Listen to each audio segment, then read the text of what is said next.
Hey guys, welcome to episode 9 of Unethical Podcast. It's a boys' club. This is part 2 of the murder of Tess Richey. Welcome to Unethical Podcast.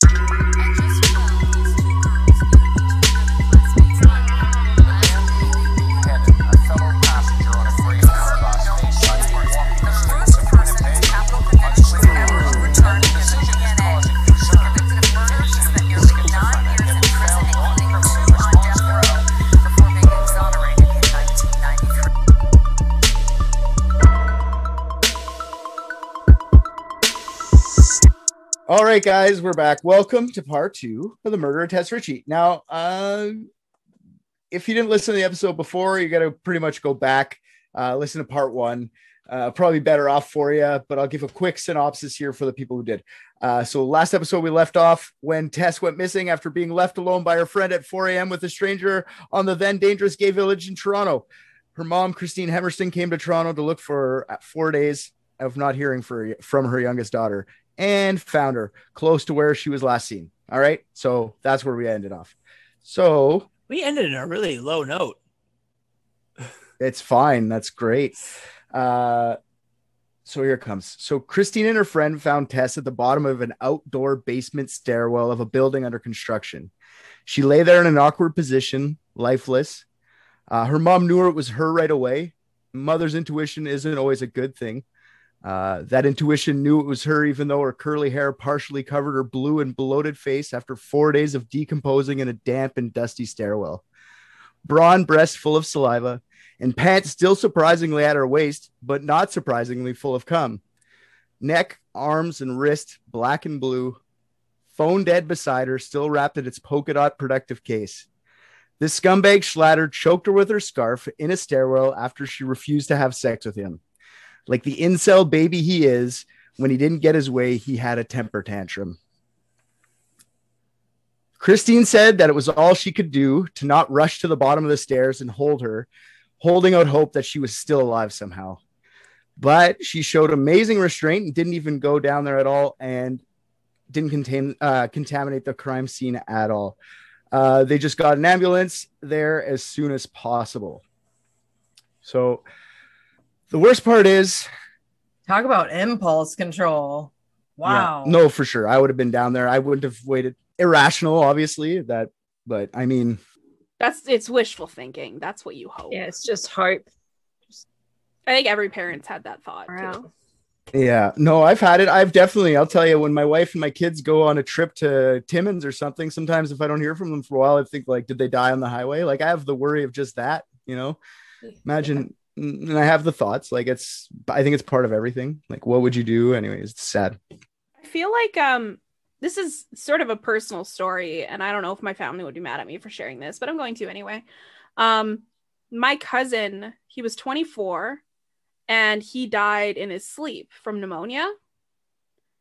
And he ended up being found by his sister, my other cousin, and her boyfriend when they came to check on him. And she sent her boyfriend in and unfortunately found him and his boyfriend both dead. And Wow. Crazy. And like, I think it made me really feel for my parents, because it like when your kids are young, you're terrified, obviously, of anything happening to them. But at the end of the day, they come home to you. And so, at this time, they'll be safe with you. But once your kids move out, man, and there isn't that exo clock where they're going to be home and safe with you, like, it has to be the freakiest thing ever, man. I moved out to Jasper when I left home, which is like 4 hours away from here. And I can't imagine how hard that must have been for my parents.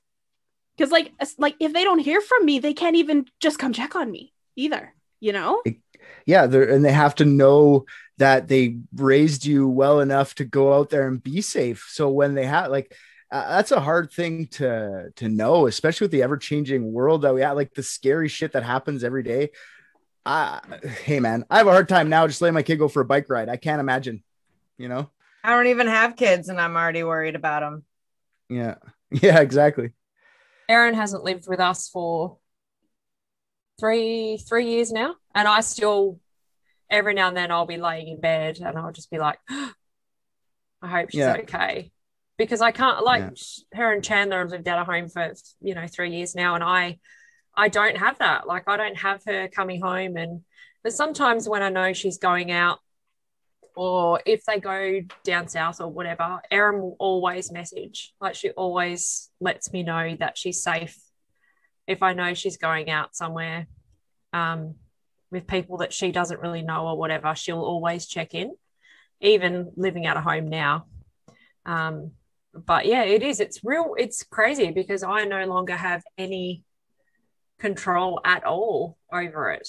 And just because she's safe in her house, how am I to know that someone's not going to break in, No, that's what you just said there was kind of like irrational fear, like someone's in her house, but that's how parents think, man. Like there's a next danger. Oh yeah, we fixed that danger. What about that danger? The person in your house. What are you going to do about the person in your house? My friends and I have a red alert word. It's pineapple. It takes so long to text out. Like, if you get a text shouldn't it just be like, if you get a text message that says pineapple, like, we know. Can you just send the little picture? Can you just send the little emoji?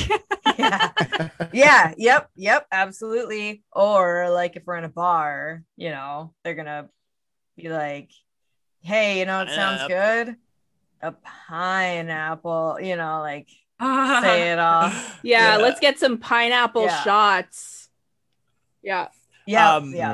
Unrelated to the parent thing, but like on all, except I don't have kids, right? But my wife and I, we have on our phone, it's set up, you click the lock button 3 times really quick, and it sends like an alert to their phone, and it records audio for like 30 seconds, records video for 30 seconds, and sends their link, like their GPS location. GPS coordinate. Yeah. So like, kids should like definitely use that. Like, that might be useful and help you kind of relax a bit if you're one of those parents. For sure. And this was right? This happened not that long ago, right? Like 2017, and that probably existed. But I mean, who the fuck thinks they're gonna get killed? Like, no one does. Man, you prepare. That's cool that you prepared for that. But like at 22, so get that thing. Get that red alert. That's pretty cool. It records and everything. Like, you can see the fucking killer coming. I have a crystal emery board in my purse. It's pink and white. It's beautiful. Oh yeah, I know exactly how I'm gonna die all the time. So, anxiety at its finest. I'm like 100% sure I'm gonna die falling down the stairs to my basement. Oh my god. Like 100% sure, because my shower's down there too. So I swear I'm gonna be like climbing up the stairs in a towel one day, and I'm gonna totally eat it and just die naked at the bottom of the stairs. And I'm sure it's gonna happen. Oh god. That's very specific, sure thing. But like, that's a sure thing. I got specific. That is some Final Destination stuff. Then. I'm gonna hit my head and I'm gonna die naked at the bottom of the stairs because I had to have a shower. Why do you think I don't shower for 9 days? Oh, poor Jack. All right, let's keep going. Worst part of this whole thing is, I'm going to repeat it, her mom found her in the area where the police said they had already searched, 40 meters away to be exact. And for our American listeners, that is approximately 131 feet. Celeste, why do you have to be so mean to the Americans? It's like kicking someone with a developmental disability. I gotta do it, man. The same reason you make fun of that kid that pretends they're a horse in elementary school, because the rest of the world is people. Why does America have to be a horse? I'm with Celeste on this. They're the only place using the system made up by a drunk mathematician rolling dice. Like that's the only way I can describe the imperial system. It's because we have fruit by the foot. We can't change it. Oh, yeah. that makes sense. We have footlongs and fruit by the foot. We manage. Yeah, we have footlongs in Australia, but we still understand that it makes everything sound bigger and better. How about a 0.3 meter sub? It doesn't sound as good as a footlong. I'm sorry, but like 163 centimeters sounds a lot taller than 5 feet. Okay, so no, that doesn't make sense. For sure. Yeah. It's a lot more centimeters than inches, boys. God. Oh, we should be using centimeters. How come I've never used centimeters for my dick length? What would 2 inches be in centimeters, guys? It's 8 centimeters. 8. Yeah, between 8 and 10 centimeters. How big are you? 8.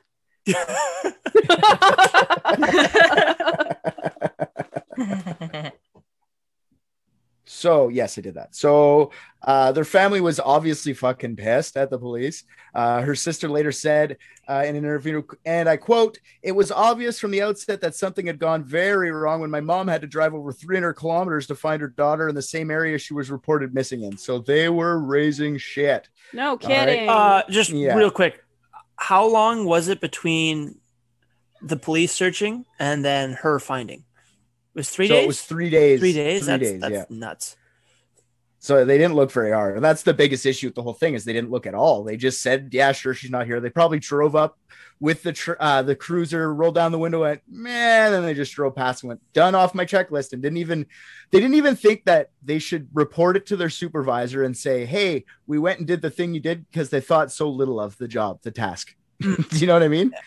It wasn't even worth reporting that they checked it. Anyways, it's fucked. These guys are fucked. All right. On December 1st, the next day, the autopsy was done, and the cause of death was labeled as misadventure right off the bat. Meaning she fell down and broke her own neck somehow, or choked herself out with her scarf. Yeah. It was quickly upgraded to neck compressions. I don't even think it lasted a day like that, maybe a day. After hearing the pathologist report, though, I don't even know why misadventure was the first thing picked. It was fucking gross. They had ligature marks all around her neck, compressed part. Like I don't know. I wasn't at the coroner's office, and they obviously changed it pretty quick. So maybe it was just like a wrong check box or something, but they were also pissed about that. The family, when they saw that. It was a new guy. It could be, yeah, it could be the new guy or the temp. You know, we hire people from the temp agency to come work it up and do our autopsies. Jesus. Save thousands. Yeah. Maybe it's just by election. Yeah. Yeah. It's your turn this week. Voter's choice. Nobody wants that position, so it's like a write-in ballot. He's like, fuck, I'm the coroner now. Mom said it's your turn to look at the bodies. Yeah, exactly.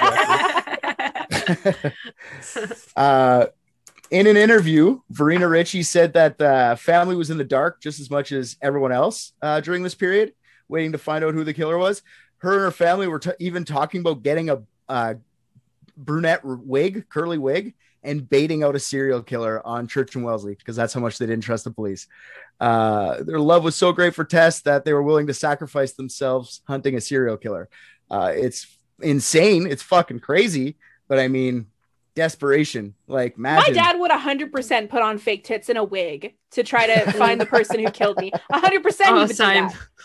For sure. But like, if you thought the cops were good, you'd probably go, okay, I'll leave it to the experts. But they were like, had zero faith, were to the point where they put themselves at risk, which is crazy.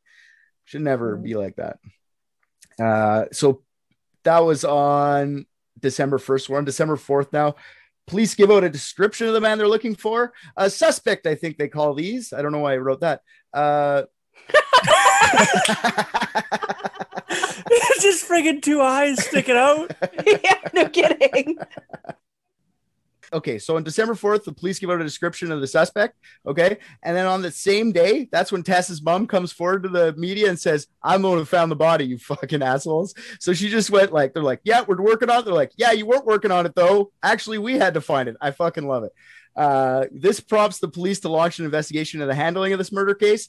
And a couple days later, Mark Saunders, it was Toronto's police chief, requests an internal review on how missing people cases are being handled in Toronto.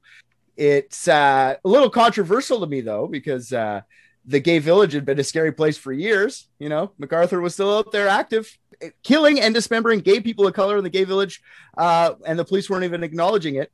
Men have been going missing since 2010, and the 2 men went missing that year alone from the same general area. And if you're not familiar, just for a fun fact about MacArthur, he was a landscaper, and amongst other things, he was burying bodies of his victims in giant potted plants across the city. Not a joke. So much to that story. Not today, though. Go use the Googs. There was also another missing woman around that time in the gay village. Her name was Alora Wells. She was listed as missing for months, even though the Toronto police already had her body in the morgue as a Jane Doe since August of that year. So it was basically December by the time they identified her too, but she was a sex worker. So just another sex worker. So they had the body in the morgue while they were looking for that same person. But when one semi-affluent pretty white girl goes missing, then found dead in the gay village, the cops decide to look on how they're handling missing people in the gay village area. Some people say that Alora Wells and Tess Richey sparked this new interest in missing persons. The gay village started to organize themselves around this time. They wouldn't walk anywhere alone or take Ubers anywhere by themselves. So after all this, on December 8th, okay, after all this shit, Chief of Police Mark Sanders has a press conference saying there's no evidence of a serial killer on the loose and missing people and murders are not connected. Tess and Alora or the other fucking however men have gone missing. They could be, but they're not. They've doubled down on it. They went back on the fucking media outlets and said nothing bad is happening here. Yeah. So 2 days later, on December 10th, police have another press conference. So 2 days later, and release video images of the suspect in Tess's case. So that's probably why they had the press conference saying they're not connected, because they already saw this video. But at the time, it looked really bad. For 2 days, I imagine them just yelling at them. So they must have had to release the video footage of this guy. So Tess's family would say, we're doing something. Look, you know what I mean? Can you just like find these online? These videos and stuff? Oh yeah, for sure. I'll also have a bunch of stuff linked in the show notes. So this day, when the photos were released of the video, this is also the same day Kalen saw the photos for the first time. And he called the police and turned himself in, saying he was the guy in the photos. Now, I don't know why he would give himself in, because he clearly killed her. Did he think they wouldn't find his cum? Like, your jizz is on her, dude. Like, what? Why are you calling the cops to be like, I did it? It's so random, or it's so arrogant, thinking he's a rich kid, that I can get away with whatever I want. That might be it. Like, that's accurate. Or he was baited. If it was like, oh, it's a person of interest, and he was like, I'm interesting. Yeah. See that? It could be person of interest. Yeah, for sure.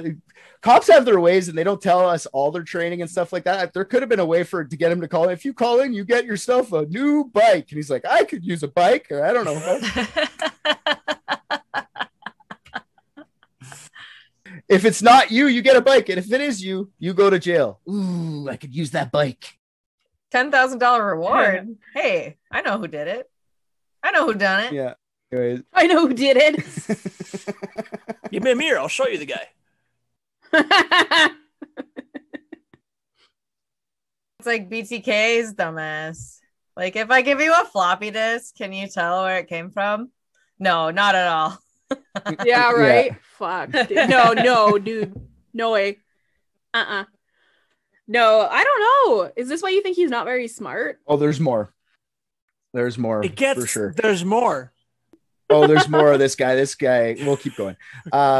So when he's at the station giving his statement, okay, Helga, which is Kalen's mom. Helga Schlatter. Yeah, Helga Schlatter. It sounds like an old pirate trying to say slaughter. Schlatter. That's a scary name. She's undoubtedly a scary woman, Helga Schlatter. Yeah. I had a cat named Helga once. Did you actually? Was he fat? Of course he did. That's all I picture. It's like a fat. She was real fat, and she used to steal menthol cigarettes out of people's purses. Sounds like something a cat named Helga would do. Yeah. Kill anything. My parents called her Hellcat. Oh, that's awesome. That's amazing. So while they're at the station giving their statement, Helga, Kalen's mom, brought him some food and drink. And of course, the cops do the whole trick of taking his empty water bottle from the garbage and test his DNA to later match it to the DNA found at the crime scene. But he didn't jizz in it. He didn't jizz in it. Exactly. It couldn't match. He didn't jizz in it. Totally different. Do I still get the reward? This is the first thing you don't do. Like, Yeah, don't put your mouth on things at the police station. Just don't do it. It's a match, so I get the reward. Does he still get the bike? so, so just for some reference points, the Toronto police arrest Bruce MacArthur on January 18th, 2018, right in the middle of this investigation. Where do you think the media's attention was focused after that? And then just over 2 months after a murder on February 4th, 2018, Schlatter was arrested near his home on the way back from watching the Super Bowl. They arrested him for second-degree murder, which was upgraded to first-degree murder a month and a half later. Here's another boner from Mr. Kalen. So once they arrested him, they put him in a holding cell, and guess what the police do next? How did he how did he come back from the Super Bowl? He was driving back he wasn't at the Super Bowl. He was watching at his friend's house. And the Okay, I was like, I don't understand. Is he walking back from like Florida or whatever to Ontario? I'm confused. No, he was watching it at a friend's house. I made it sound, you're correct. I made it sound like he was watching the Super Bowl at the Super Bowl. No. I'm sorry. He was at a friend's house. No, that's fine. That's a good thing to clear up. People who could have been the exact same thing as you. So what do you think, Kate? He gets put in a holding cell. What do you think the cops do? Let him go. I let him out. Ask him if the Dodgers got a slam dunk. Tally broke me. Okay, no. What they do is the police plant undercover cops in cells beside him. Oh. And guess what Kalen proceeds to do? Spill his guts. No way. He goes ahead and he tells them he slept with over 40 girls. No. He tells them girls beg to have sex with him where he's from. No. He tells them he doesn't mind being naked because he's got a big dick. No. Never tell anyone you have a big dick. Immediately know you're lying. This might feel okay. This might feel okay. Thank you, Bobby, for the best advice of all time. Love it. He also, to these police officers, brags about his Magic the Gathering collection. That I believe. Yeah, that, yes. This guy For sure. is just random. Like, you want to know all my fun facts? Want to see my cards? Sorry, these ones are stuck together. Give me a second. This is my mini inflatable or tube man or whatever those toys are. Wacky waving, inflatable, arm flailing tube man. Yeah. That's me. I'm one of those. Oh, God. Okay, so he told the courts later that he said he lied about sleeping with 40 girls to hide his bisexuality. Dude, it's jail. They're gonna find out soon enough. He wasn't smart enough to he was smart enough not to confess outright to these guys, but he did say after he left, she was alive, and he said that maybe she killed herself. And if he's not bisexual before he goes to jail, he definitely will be when he's in there. Now he really will go by Caitlin. Took me a second. Yeah, maybe. You think he was just like, he was actually just hitting on them? He's not actually bisexual. He's just hitting on the cops. He was like, this'll get me out of this pickle. Yeah, exactly. You can call me Caitlin. You can call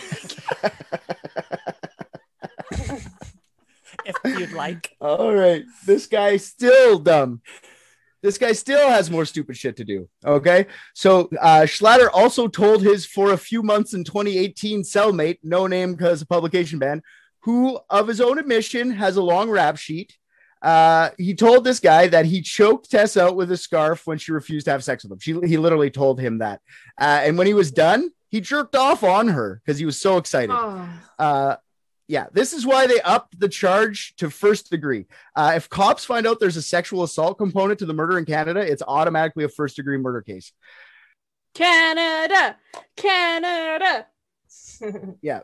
So that's a sexual assault, man. Coming on a dead girl is a sexual assault. It's don't do it. Don't do any of it. Like, you don't tell me what to do. Don't do it. You can kill him, but don't come on him after. Yeah.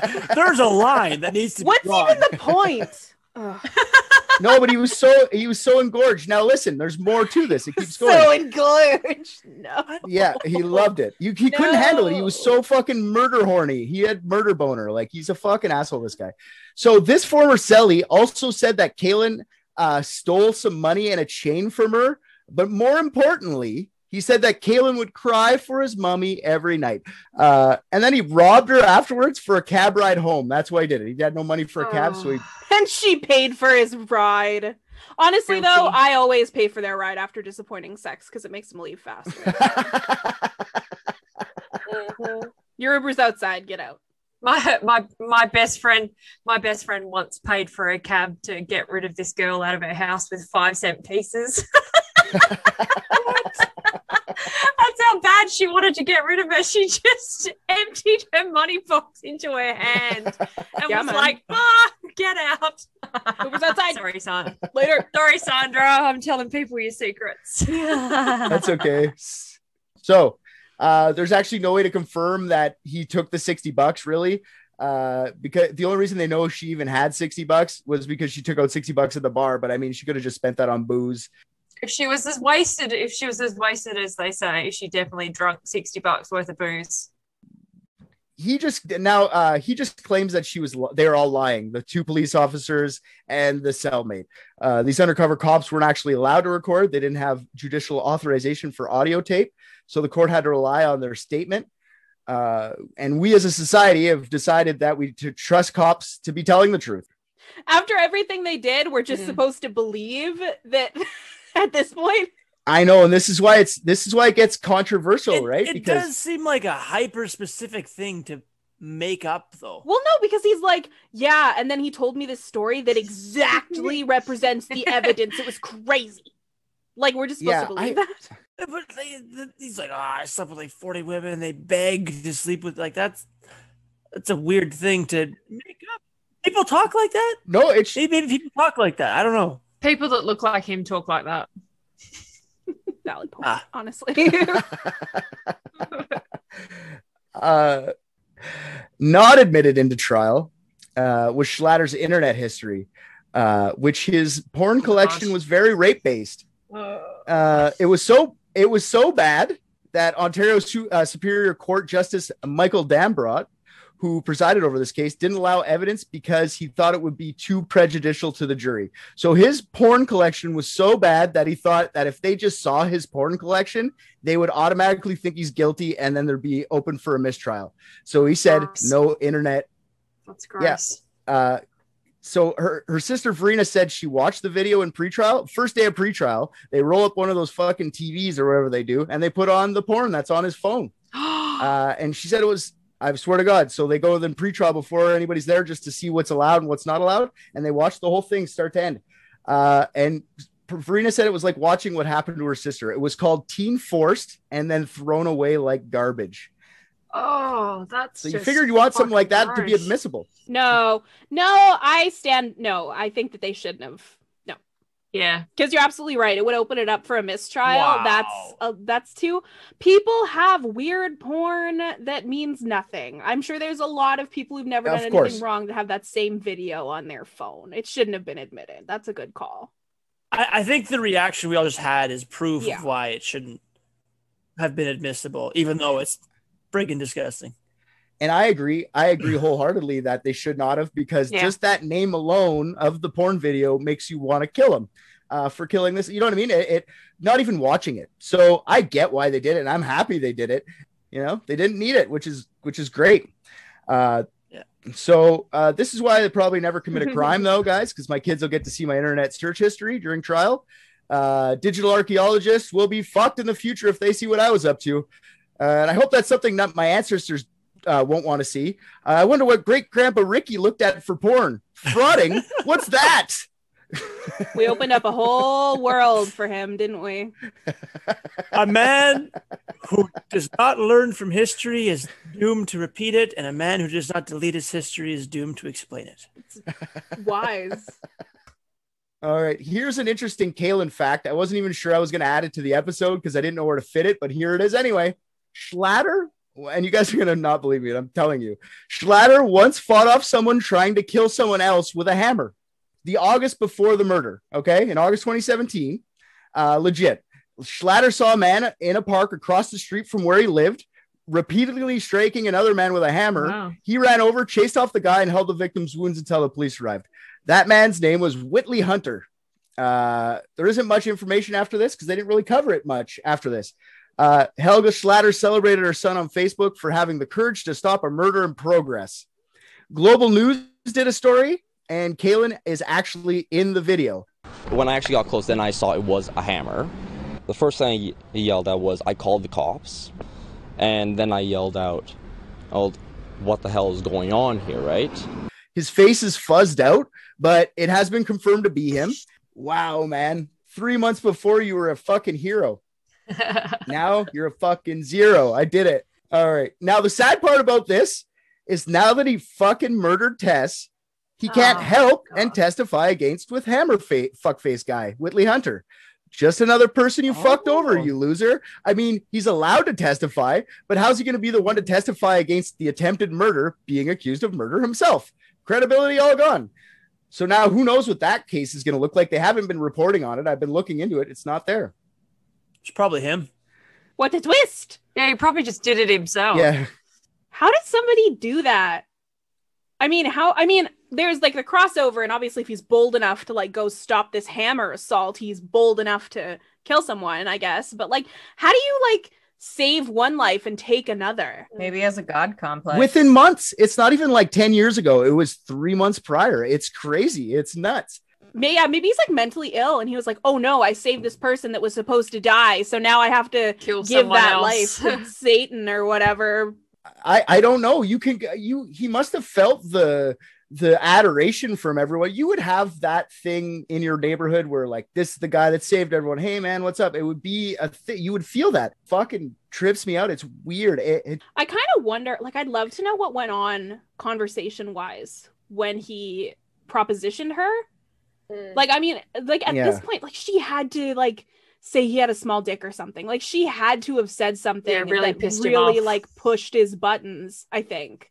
Yeah, maybe she was just like, oh, you already came your pants, you pussy, or something like that. Or I don't think he came his pants because there was cum on her. Like clearly you didn't come on in your pants, dude. Like that, do you remember that hiker story? And he like, I came across the body of this little girl and I just gone pee, so there was cum on me, and then I touched her vagina just because I wanted to see if she was still warm, and that's how my jizz got in there.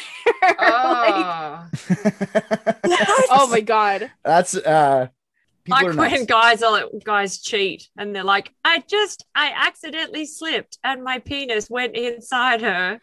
I didn't mean for it to happen. Yeah. It's like, this underwear, it's yours.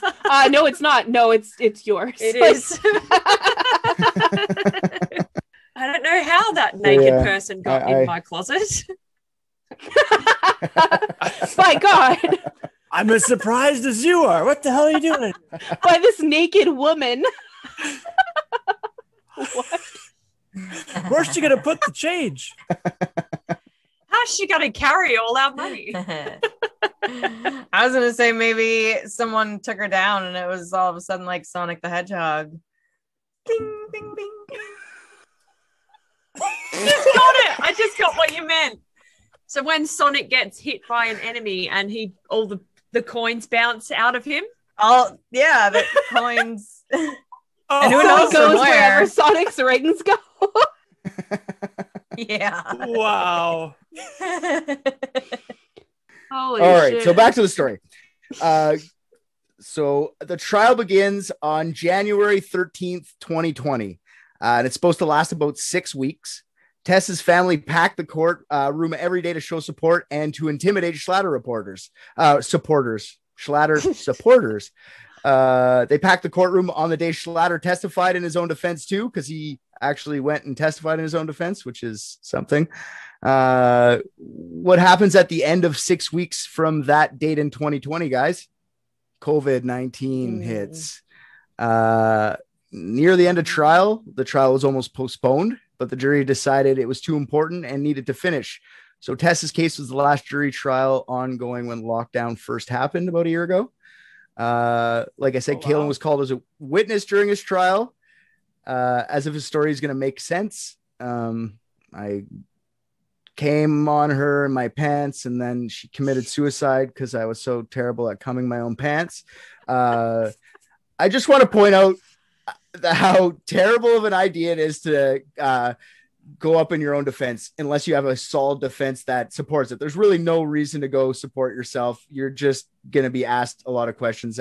If you did do it, you're going to get tripped up and forget your lie. If you didn't do it, you're going to try and tell the truth and they're going to try and trip you up. So there's really no fucking point. Stay off the witness stand. It's a terrible idea. And what was the defense, everyone? Someone else did it, not Kalen, the alternative killer defense. So the defense looked at all the footage and found someone else that was in a lot of the footage as well. And then they claimed that he scaled a giant fence where there was no surveillance to kill Tess minutes after Schlatter came on her pants and left her in the stairwell. Where she just hung around for some reason. She just stayed there and he was perfectly at the top of the fence so he could jump down. Like, I don't know how they even made it make sense. It doesn't make sense. You could have done a million other things. He should still go to prison for coming in his pants and not even walking her home after. Yeah, exactly. Asshole.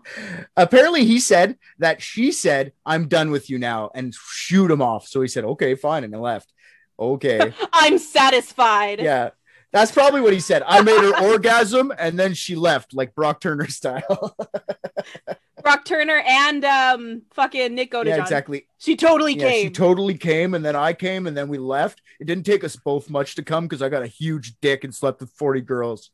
The other thing too about that, like this guy, this supposed second person, I would have to know where the security cameras are to be out of view, to instead of take the normal route that they took, climb this giant fence. Like it doesn't make any sense. You want to hear why they did it? You want to hear why they picked this guy? Here it comes. Some reports say the alternative witness was on the autism spectrum and he had a hard time answering some questions. So they picked the guy with autism, super classy guys. Poor guy was only guilty of being on some surveillance tapes. I'm glad there's a publication ban on his name because I'm sure that being accused of murder is hard on someone's psyche. He's a victim in this too. He sat through the entire trial, watched the whole thing. He's friends with the sisters now. He goes and visits with them. Yeah. Hey, it could happen to you, man. That's especially what I'm saying. If it's likely that it could be you or whatever, however they turn it, right? Like you're just walking by. I haven't combed through the hours upon hours of footage that there is, but I have seen the highlights. And you could potentially pick anyone that was around that time to be the alternative killer. But guess who they pick? The guy who might be a little bit slower than everybody else, who might trip up his answers and stuff like that. It's super sleazy. I don't know if the whole autism spectrum thing is true. It's just been reported a couple times, not in everything. It's a weak argument anyway. Like what? Some potential killer is going to follow a woman they just saw with a man. Like he couldn't possibly have seen her alone. And that's what I mean. Like that, since it's such a stupid story, they get some stupid guy to agree to the stupid story, and then it becomes a true stupid story. Versus getting an intelligent person who's like, I can't climb that fucking fence. What are you talking about? I'm fat. Look at me. I look like a Charles Manson's love child. Looks like my mom fucked Charles Manson in the 80s. Kalen would have said he could climb the fence for sure. He would have been like, oh, fuck yeah, I could climb that thing with my huge dick. Dude, I just throw it over top and gravity just pulls me over. I learned it LARPing. Batman. Who is Batman? The whole trial, Schlatter showed no remorse. He was straight faced through the whole thing, even through the victim impact statements, not even a facial expression. The only time he was said to have had any emotions when he being cross-examined by the Crown, he wiped away a tear from his eye when he said the word neck compression and strangulation. He made it about him. Like, he's like, I didn't do that. Never would I. Like, you killed a chick, man. He was probably just thinking about baseball, trying not to cum in his pants. yeah, the whole time. I don't know how to. Every time he comes, that's another girl. Like, 41. So good news, everyone. He was found guilty on March 23rd of that year and sentenced to 25 years in prison, no parole. Just so you know, that's the same as Bruce MacArthur got about a year before that. So serial killer and him got the same amount because serial killer admitted to it. Ontario Superior Court Justice Michael Dambrod, who presided over the case, and he was also the one who didn't allow the internet porn search evidence into court, said, the jury found you guilty of first-degree murder without knowing what I know about you. But I know, and I will not be blind to that in these reasons.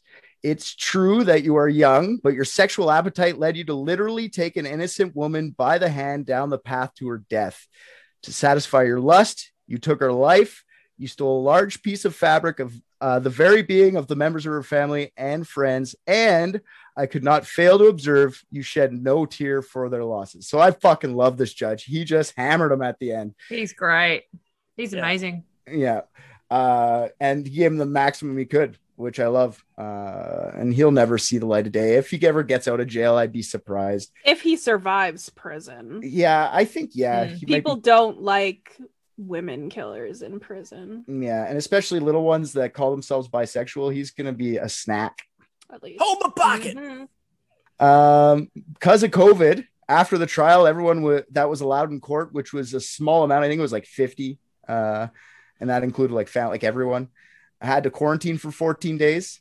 Imagine how that must have been, having to go through that after your murder trial, your sister, your daughter, by yourself, isolating. So I feel bad in the COVID wise. Even the jurors, they already went through 6 weeks and they have 2 more weeks to sit down and think about it some more. You'd probably want to get off your mind, right? I was happy to hear though that they were like, no, this case is important. We need to get it done. Yeah. That was nice to hear. Yeah, the last thing that family needs is any longer without closure. Yeah. And the judge actually led it up to the jury. They said, if you guys don't want to do it, you don't have to. But if you do, we'll go ahead with it. So that was really cool. This judge, Michael Dambrot or whatever, seemed like a real good judge. Very fair, measured. April 2020, Schlatter appealed his decision, citing that the collection of evidence from the undercover police was against his charter rights. Oh, shut up. So police are allowed to plant undercover, but they can only really observe and answer questions from the person. Schlatter claims he was basically asked specific questions by the police. What specific questions are they asking about Magic the Gathering? How big is your wiener? How many girls have you slept with? Are you bisexual? Like, what are they asking him that led to these answers? They asked him, do you know Tess Richey? And he's like, yeah, I think I had sex with that girl or whatever. And, well, fuck, that night was crazy. She fucked me and then she must have committed suicide. She's dead now. I saw her or whatever. So he's saying that they put it in his mind that he killed Tess. Anyways, it's not going to go through, but it does delay everything for everyone else. As of June 10th, 2020, Tess's family is suing all sorts of people and organizations. They're suing Schlatter. They're suing the Toronto police. They're suing the bar for a total of $20 million. The 2 constables, Alan McCullough and Michael Jones, who were supposedly looking for Richey when she was wherever she was last located, were charged under the Police Act for neglect of duties, neglect to report to a supervisor, and neglect to canvass the neighborhood. Good. Yeah. And they're not going to be starting this tribunal thing until the trial is over, until the appeal's gone through. The appeal. So there's still no real updates. And I did hear some reports that they're still in active duty, though, which is kind of sad. And if someone knows a good source for Police to Act tribunal results, I'd love to know, because I was trying to find this shit. So somebody can text me some good way of getting through to that. I would love to know. I will say one thing, though. Tess's mom was happy with the police once the missing persons investigation was turned over to the homicide division. She says they were very professional and diligent in finding the murder of her daughter. Detective Ted Lumanis seems like he knows how to detect. And after the trial, he spoke with the reporters and he said, Kalen is a predator. He's a murderer. And I want the jury to know, again, they made the right decision and justice has been served. So this guy looked at all the evidence up and down. The mom trusts him real lots. Everyone seems to respect him a lot. And if he thinks this guy's a predator and a murderer, I am going to have to lean on him. I'm not going to go ahead and believe anything Kalen has to say after that. I've got enough evidence of my own. Plus, I got the guy who actually looked at it saying, like, we got the guy. I don't know. I believe this guy. And I don't trust cops that much, right?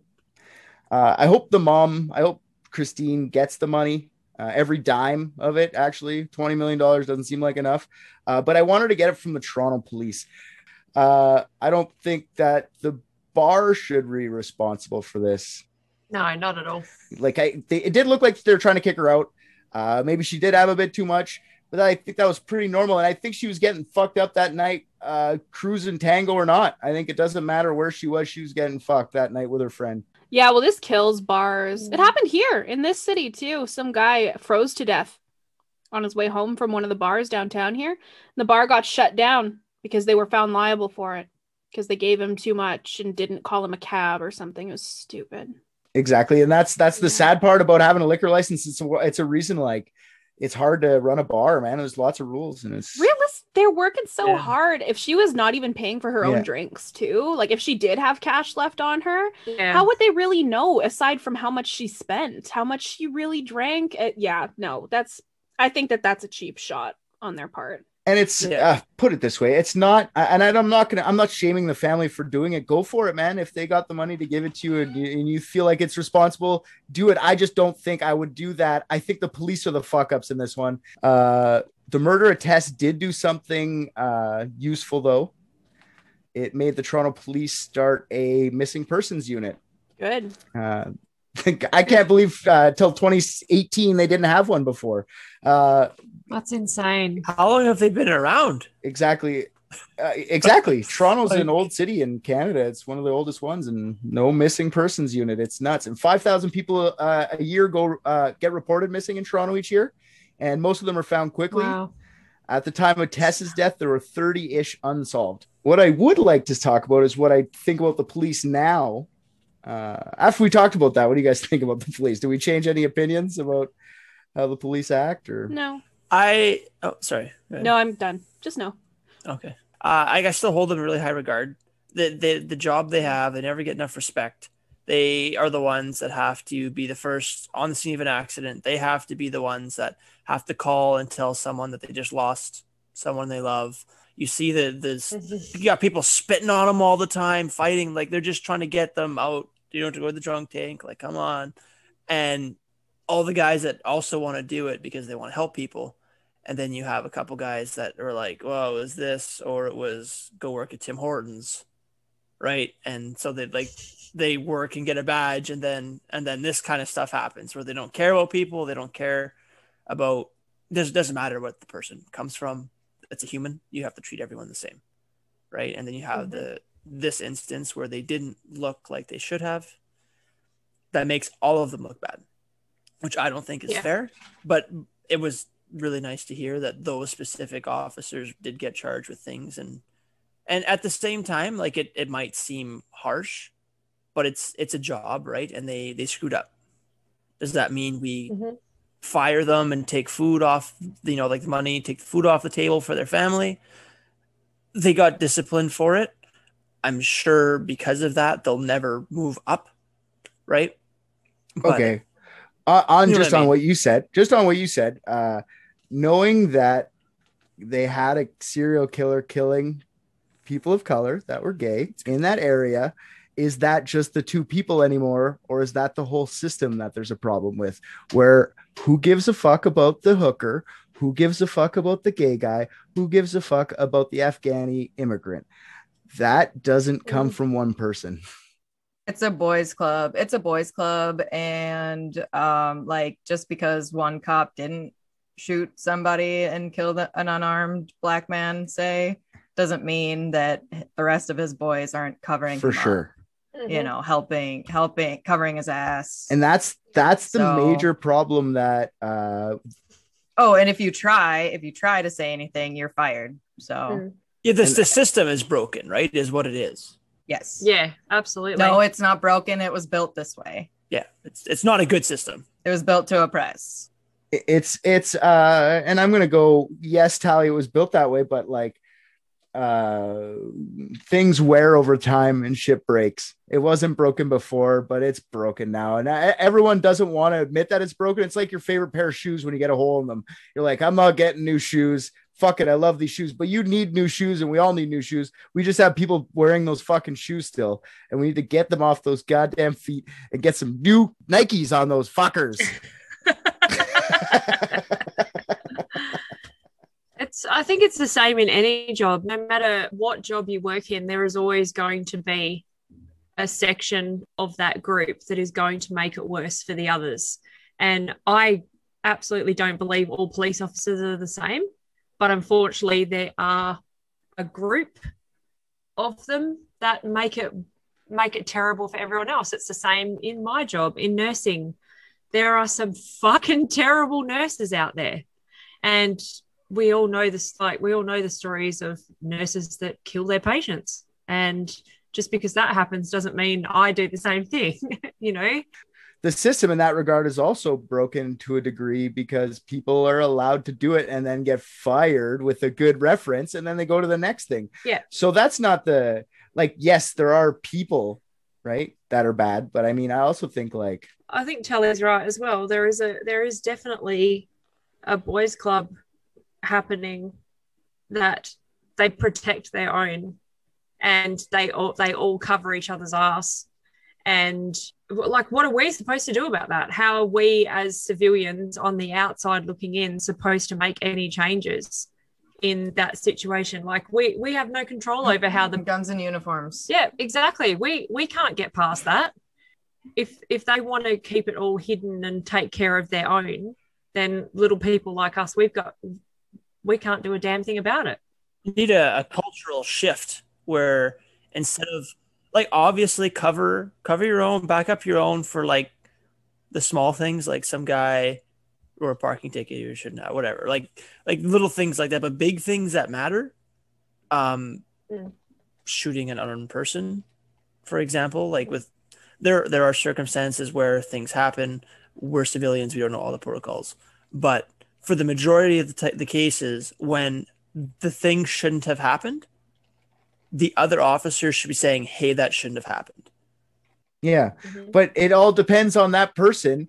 And this is where the person comes in, is what their line of what's okay to fucking sweep under the rug is. Like my line and your line's completely different. My line's like, who cares? You have drugs, go home. But somebody else might be like, cocaine is bad. And like, I don't do cocaine at all. I don't do any type of drugs, but I also think drugs should be legal. So me being a cop would be like, take it away. I don't give a fuck. What do I care? Just don't hurt someone after. Don't get home safe, or, you know? Yeah. The cultural shift will come once the boomers die off. Yeah.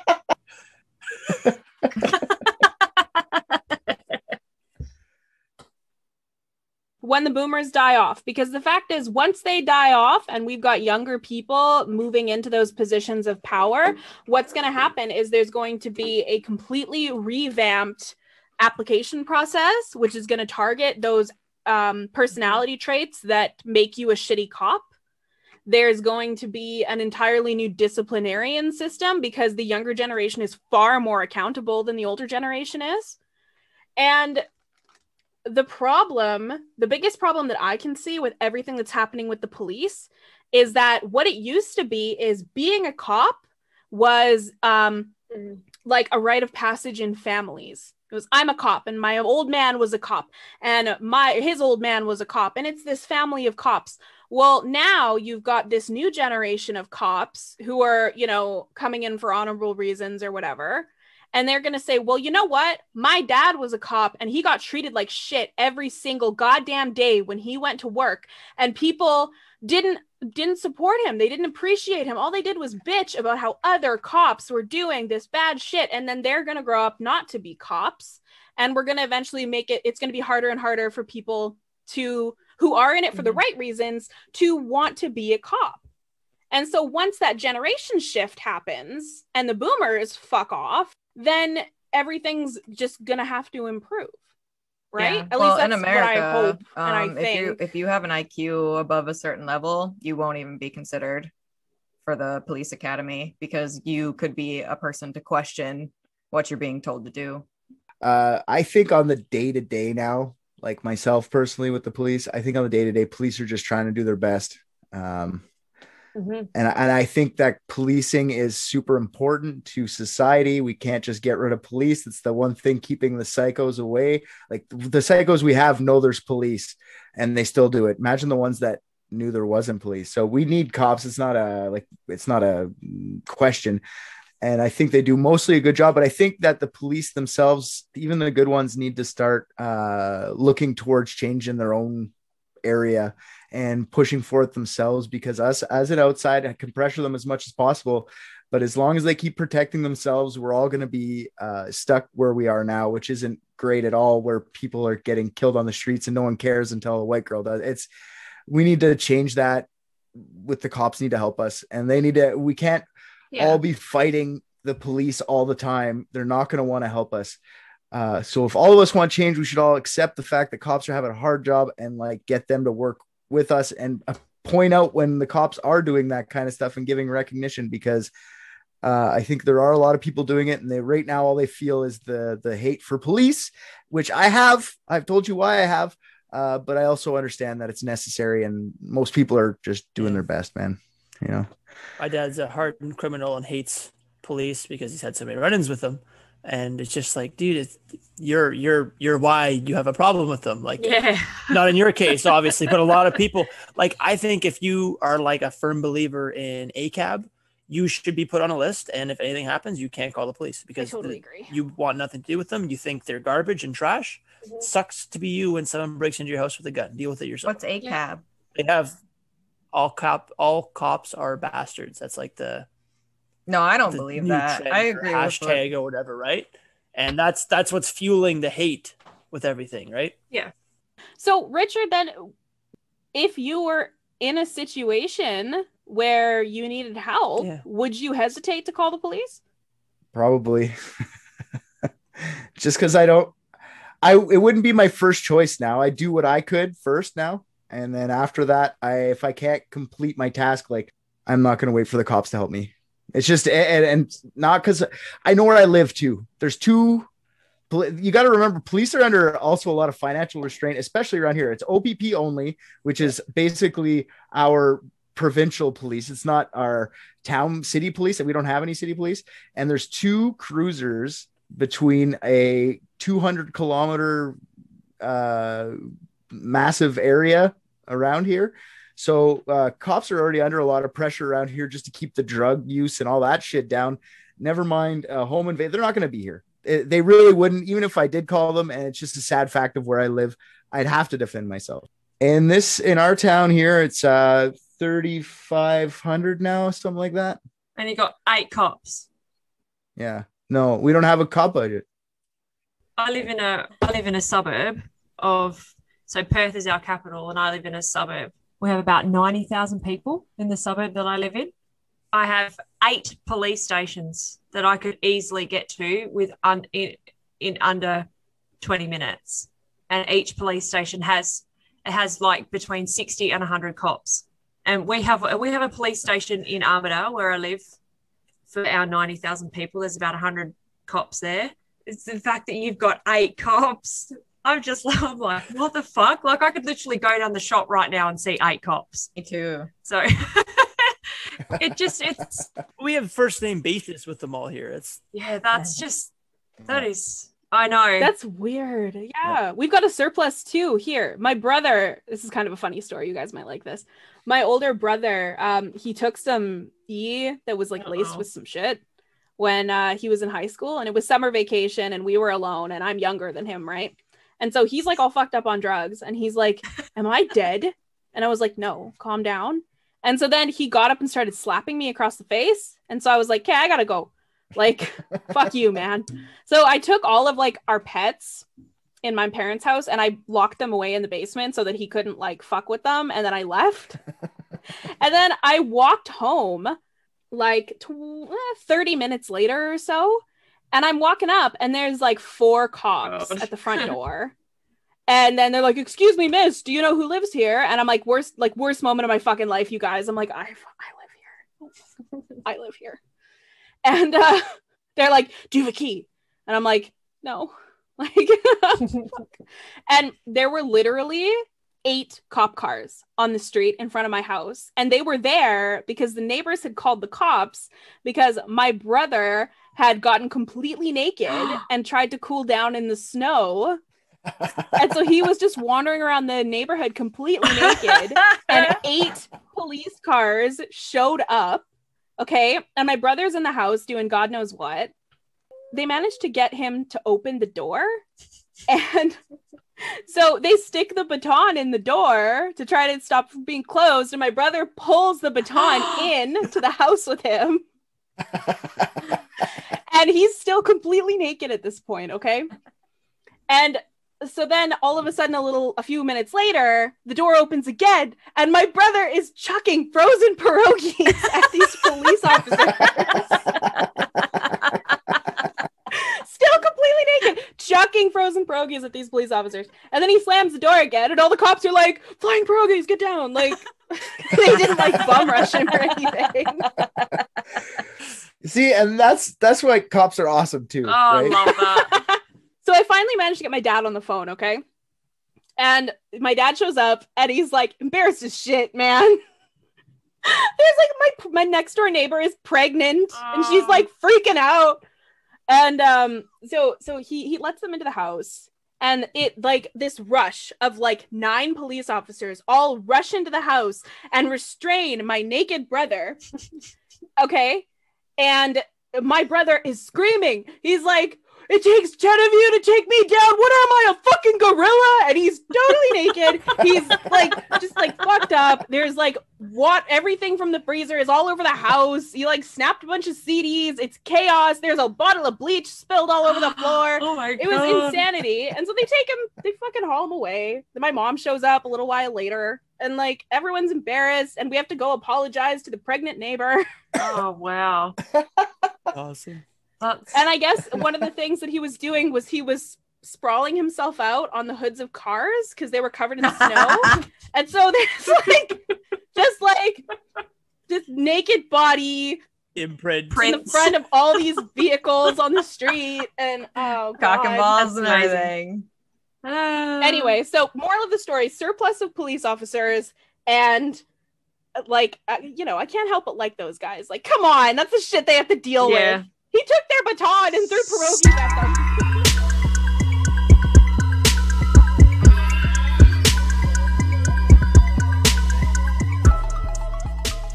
Check out our website for links to subscribe on your favourite podcast apps.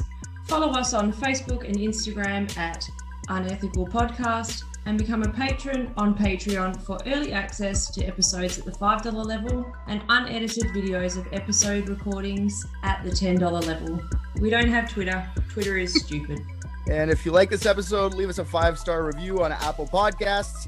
If you hated this episode, also rate us 5 stars on Apple Podcasts and just write a really mean review. I'm really excited for these.